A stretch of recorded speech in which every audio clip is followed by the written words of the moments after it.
প্রথমেই কোরআনে কারীমের যে রব্বে কারীম প্রথমে যে সূরা আনছেন সূরা বাকারা, এই সূরা বাকারার মধ্যে মুত্তাকিদের ব্যাপারে আল্লাহ তাআলা কয়েকটা গুণের কথা বলছেন। সেখান থেকে প্রথমেই আপনাদের সামনে আয়াত তেলাওয়াত করেছি। আল্লাহ তাআলা প্রথমে বলতেছেন আলিফ লাম মিম। রব্বে কারীম বলেন যালিকাল কিতাবু লা রাইবা ফীহি হুদাল লিল মুত্তাকিন। ও দুনিয়ার মুসলমান আল্লাহর গোলাম, রব্বে কারীম কোরআনে কারীমের প্রথমেই ডাক দিয়ে বলতেছেন যালিকাল কিতাবু লা রাইবা ফীহি,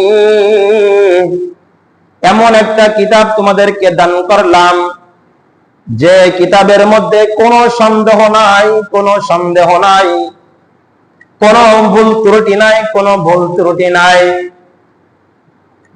দুনিয়ার প্রত্যেকটা লেখক তার এই কিতাব লিখে, তার বই লিখে, সে প্রথমেই লিখে দেয় যদি এই কিতাবের মধ্যে কোনো ভুল ত্রুটি পাওয়া যায়, পাঠকদের নজরে যদি কোনো ভুল ত্রুটি দেখা দেয়, পাঠকরা যদি আমাকে স্মরণ করে, এই ভুল যদি আমাকে ধরা দেয়, পরবর্তী সংস্কারে এই ভুলটাকে সমাধান করা হবে।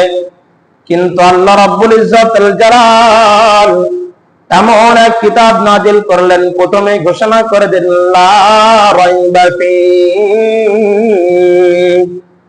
তোমাদের কাছে এমন এক কিতাব পাঠালাম যে কিতাবের মধ্যে কোনো সন্দেহ নাই, কোনো সন্দেহ নাই।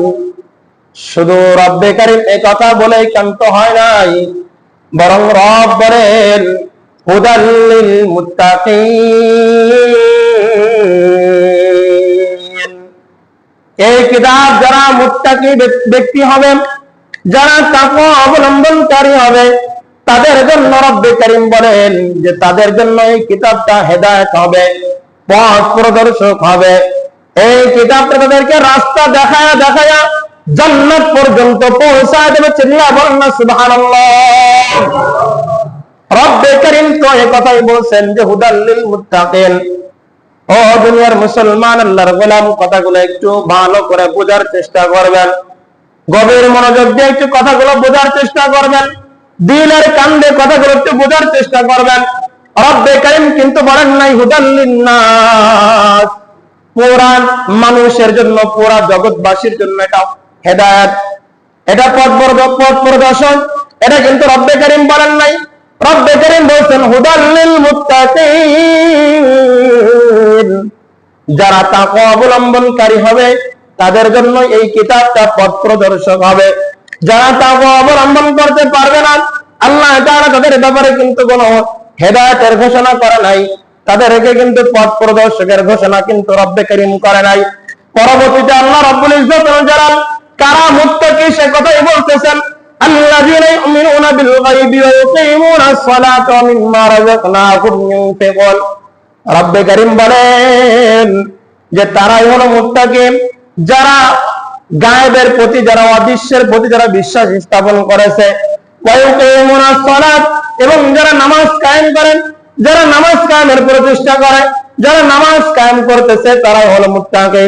রব্বে কারীমের পরে বলতেছেন ওয়া মিম্মা রাযাকনাহুম ইউনফিকুন, আমি তোমাদেরকে যে সম্পদ দান করেছি এই সম্পদ থেকে তোমরা খরচ করবে। আমি যাদেরকে যে পরিমাণ সম্পদ দান করেছি তারা সেই পরিমাণ সম্পদ থেকে আল্লাহর রাস্তায় খরচ করবে। আল্লাহর রাস্তায় খরচ করবেন, ভালো রাস্তায় খরচ করবে, তারাই হবে মুত্তাকি। রব্বে কারীম শুধু এটা বলেই শেষ করে নাই, রব্বে কারীম পরক্ষণে পর আয়াতে আরো বলতেছেন মুত্তাকিদের গুণের কথা। ওয়াল্লাযীনা ইউমিনুনা বিমা উনজিলা ইলাইকা ওয়া মা উনজিলা মিন ক্বাবলিক ওয়া বিল আখিরাতি হুম ইউকিনুন।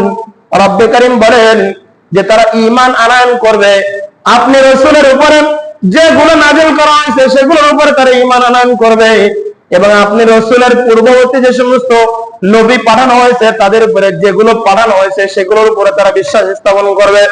শুধুমাত্র এটা বিশ্বাস স্থাপন করে ক্ষান্ত হবে না, পরবর্তীতে আল্লাহ রাব্বুল ইজ্জতুল জালাল বলেন ওয়া বিল আখিরাতি হুম ইউকিনুন, এবং কিয়ামত দিবসের প্রতি তারা বিশ্বাস স্থাপন করবে। এই পাঁচটা গুণের কথা রব্বে কারীম বললেন। এই 5টা গুণ যাদের ভিতরে থাকবে, এই 5টা আদর্শ যাদের ভিতরে থাকবে, তারা হবে মুত্তাকি, তারা হবে পরিপূর্ণ মুত্তাকি। রব্বে কারীম পরবর্তী আয়াতের ভিতরে বলেন, উলাইকা আলা হুদাম মির রাব্বিহিম ওয়া উলাইকা হুমুল মুফলিহুন। রব্বে কারীম বলেন, উলাইকা আলা হুদাম মির রাব্বিহিম, তারাই হলো রব্বে কারীমের পক্ষ থেকে, তারাই হলো তাদের রবের পক্ষ থেকে হেদায়েত প্রাপ্ত, তারাই হলো তাদের রবের পক্ষ থেকে রাস্তা দেখেছে। ওয়া উলাইকা হুমুল মুফলিহুন। শুধু রব্বে কারীমের কথা বলে ক্ষান্ত করেন নাই, রব্বে কারীম বলেন ওয়া উলাইকা হুমুল মুফলিহুন, তারা হলো এই জগতের মধ্যে সবথেকে বেশি এবং এই জগতের মধ্যে তারাই হলো একমাত্র, শুধুমাত্র, কেবলমাত্র সফলকাম ব্যক্তি।